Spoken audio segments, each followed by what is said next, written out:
السلام عليكم يا حبايبي صيادين في كل مكان.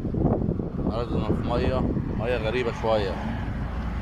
بسم الله ما شاء الله فيها سمك ياما تاكل غله.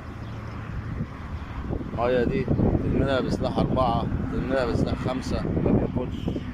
تحطوه سلاح اسود، تحطوه سلاح ابيض برضه ما بتاكلش. السمكه بتيجي عند السلاح او تشوف الغلايه اللي فيها السلاح وما تقربش منها، تاكل في طول الغله بس.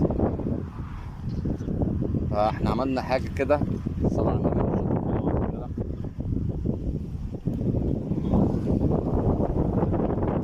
بص بقى كده انا عملت اختراع كده صغير عشان الناس تقول لك لا سلاح الغله ما ينفعش غير هو سلاح معين.